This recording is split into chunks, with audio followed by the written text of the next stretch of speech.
speaking of crazy business, it's been an interesting week, Aaron, for Arsenal. Yeah. Madueke, first of all, which sent people into meltdowns.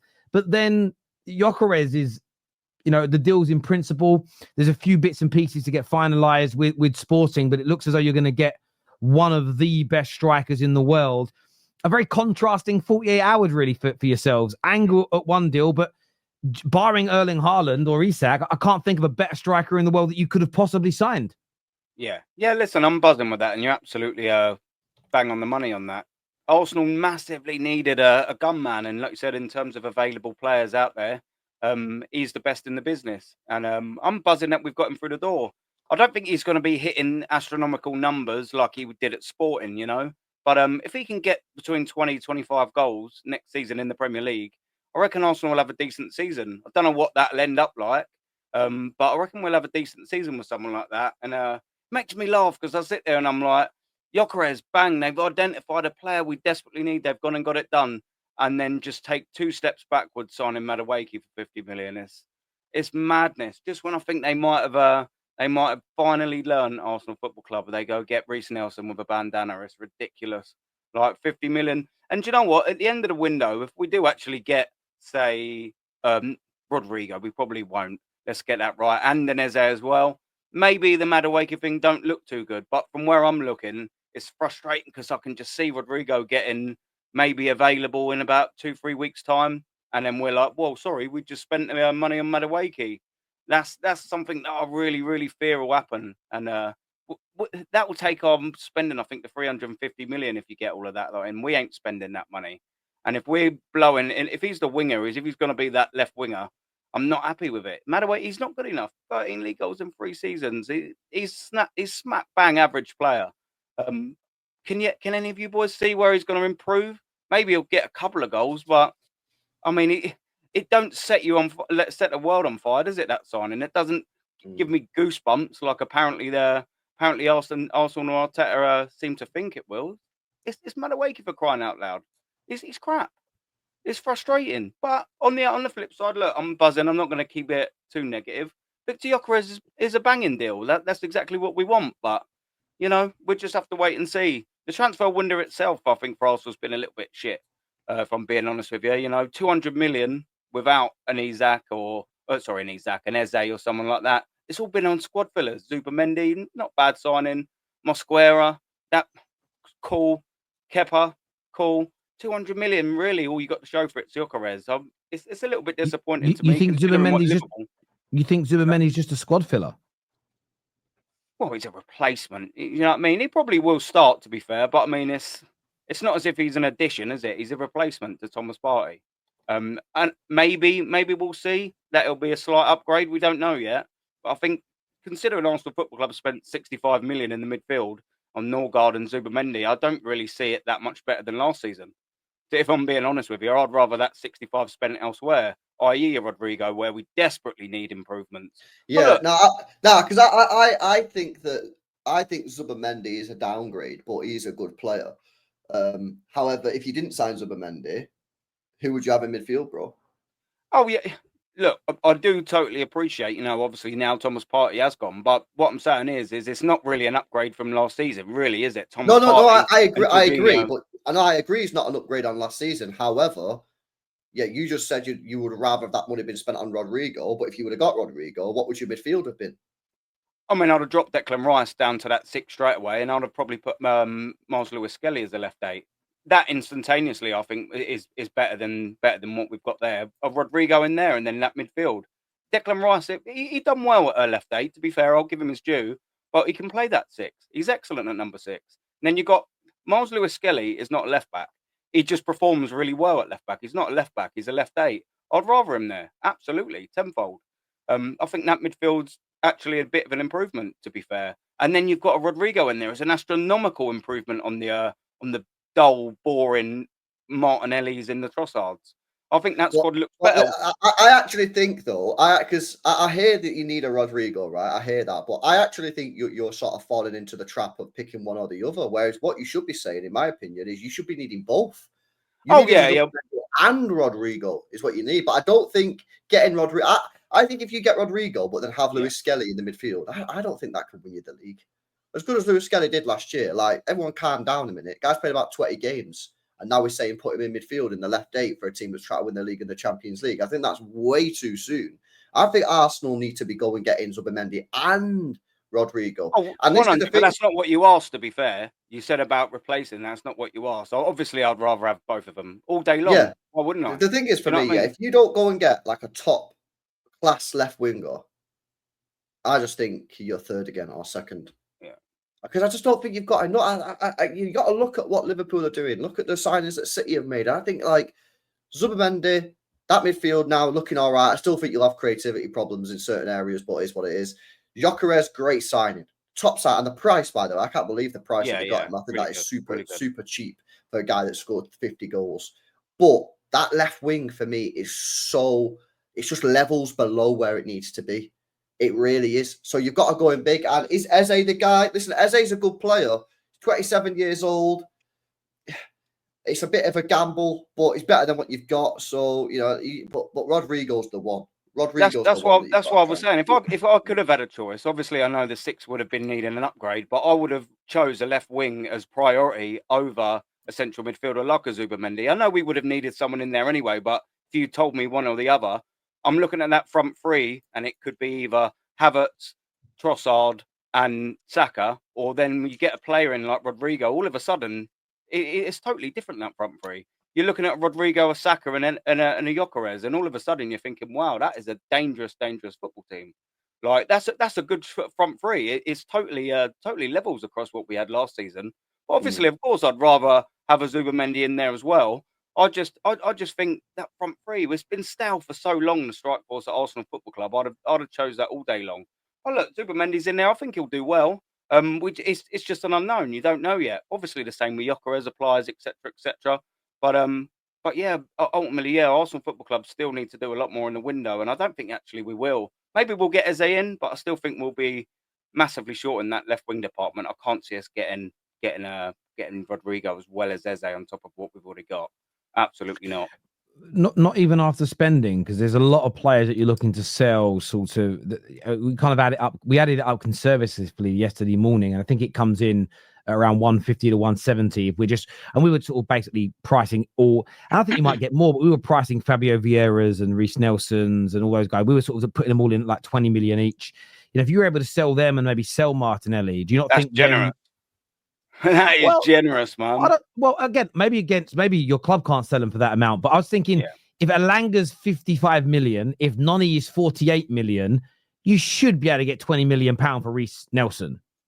You should, but this is Arsenal Football Club, one of the worst sellers in the Premier League, and over a long period of time. We'll probably get 10 million for Reece Nelson. We'll probably get 15 for Fabio Vieira max. You know, look at us. We inherited a front three of Lacazette, Aubameyang, and Pepe at 180 million quid, and we let them all go for free. We can't sell players for love nor money. We've been like that for a long time, really, especially under Mikel Arteta. We just let them all go for free. We've got absolutely no pedigree when it comes to selling players.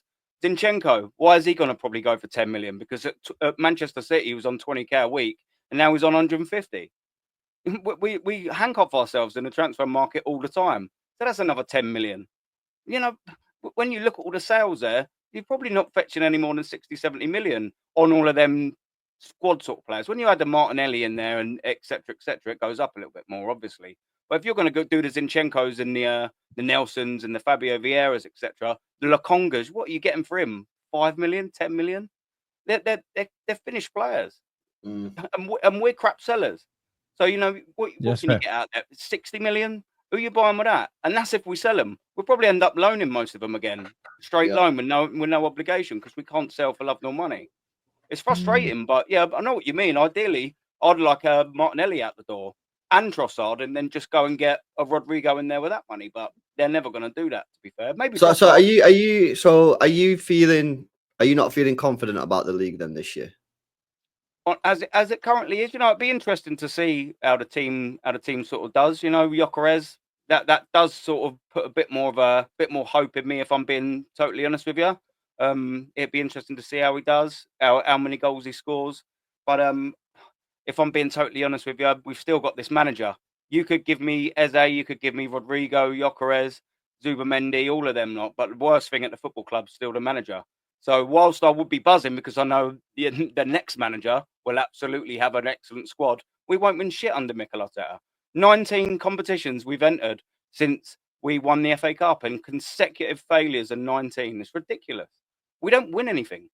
Brother, LB, you had a season, a trophyless season, yeah, for the first time since 16-17 last year. We've had 5 of them. 5 of them on the trot. It's not good enough, mate. And we're not getting anywhere soon. And people will go, oh, yeah, but we got to a Champions League semi-final. Yeah, we lost that after 3 minutes. Oh, well, we got to a Carling Cup final. No, okay, cool. We didn't score a goal and lost 4-0 on that aggregate. We got absolutely taken the piss out of in every single leg. We lost all 4 of them. So we're not even a semi-final team. Well, we qualified for a semi-final, but it ain't our level because we lost all the games. Humiliated in some of them. It's ridiculous. So what have we got? What we improved? We lost to one of the worst Manchester United teams I've ever seen in my life at home with 10 men. What are we doing? We haven't got out the 3rd round of the FA Cup in years. The only 2 times we got out of it were Crystal fucking Palace and Oxford City. Come on, man. Mikel Arteta just don't know how to win. So what? No, I'm with you. I think Arteta will fail, but of course he will. Sort of what I'm building up to is there sort of like, because obviously the Arsenal fan base has been split for over a decade, let's be honest, on various different topics. Yeah. But is there a unity in the fan base that, like, if he doesn't win a trophy this year, he actually, because like, all the Arsenal fans that have been backing him for years, what are these guys saying? Have they come to the point now where they're like, right, there's no more defending, like he has to actually win now? Or is it still going to be, is it still going to be a situation where if you don't win anything next year, are you still going to have people backing him? Or is everyone sort of on this page now where it's like, right, he's had 6 years, he's had nearly £1 billion, like he's got to win or he's got to go? Like, is there some unity in the fan base on that or not? Mate, they say it all, but then next year they'll just be the excuses again because they said it all the same last year, mate. You had all the Agals and all of them people going, yeah, if we don't win anything, yeah, you know, I want him out. If we don't win a trophy, I want him out. And then look what happened. They're all like, we'll just give him another year. That's what it'll be next year. We'll just give him another year. All the injuries were unprecedented. Come off it. So you think that come to the end of next season, if you don't win anything, there'll still be a load of Arsenal fans saying keep him? Yeah, they're giddy over him. I'm sure they've got life-size Mikel Arteta poster on their ceiling, like, you know, and give himself a little sticky wank sock for it, mate. Honestly, they're weird. They're weird, most of this fan base. They love him. They're in love with the manager. Oh, they think the club's inception was not 2019. They're ridiculous. Honestly, mate, it's no good. It's no good. And you get people like me going, oh, he's miserable and all that. I just want my football club to win. I've got standards at my football club. You know, a lot of the top gooners, they're all going, oh, yeah, just wait as long as it takes. You know, maybe we'll win next season. Maybe we'll win the other season. What are we doing? Come on, man. Where's the standards, man? They're in the bin at this football club. The fan base is a joke. The vast majority, they are a joke. There's about 10% that, like me, that people will say miserable, toxic, this or that. That's not. I'd articulate what I see with my eyes and say it with my gob. Do you know what I mean? And I think it's facts. Arsenal Football Club haven't been good enough. The football's shit. It is shit. The football's regressing. The points tally in the Premier League's regressing. We can't get out the fucking 3rd round of the FA Cup still. We get taken the piss out of when teams actually start playing properly in semi-finals. What are we doing? Where are we going under this manager? Where's the positive? In every metric apart from one game lost last season, we regressed in. Scored 22 less goals in the league last season, 10 points behind. Well, come on, 13 draws. That's by design because the manager ain't got a Scooby-Doo what he's doing. The football's shit. And he don't know what he's doing. He's signing Havertz. Come on, man. Jesus, Zinchenko's. The squad's not good enough. And it's because of the manager. And I'll think that. And the fan base, they're one of the worst things about the football club because they just blindly back it. It's ridiculous. One of the areas though where they're going to back it is if you say the squad isn't good enough, but then the manager isn't good enough to get you over the line. Is that not a bit of a paradox? Because if the squad isn't good enough to win, then, and I'm talking about if you're going to try in a debate, we're talking purely a debate here. So let's forget our own subjective views. You're debating somebody about when will you turn on Arteta. Doesn't it make it hard for you to win the argument if you're giving fuel to that debate by saying the squad isn't good enough? You're essentially fueling. Say you're debating Igal. You give Igal the silver bullet because you say the squad isn't good enough yourself. So therefore he says, well, you can't make me fully judge Arteta because you've also said the squad ain't good enough. Yeah, but good managers take a squad that probably isn't the best and they get them over the line and win stuff. Come on, man. The best team don't win everything every year. It takes a good manager to get a team over the line. He can win more trophies, but you look at Pep the best squad, but they got a manager that done the business. Look at Crystal Palace. They didn't have the best squad, but they got a manager agree with that. No, I agree. No, I don't disagree with you. I think you should have won more. My point is I reckon a better manager would have taken this team further. A better manager would have probably won us a Premier League over the last 2 years. So the squad is good enough to win. Yeah. But that's more my argument. I think when it comes to winning debates, I think being careful with words is important. So therefore, the squad is good. I believe the squad has been good enough to win league titles, which is why I judge Arteta in the last 2 years.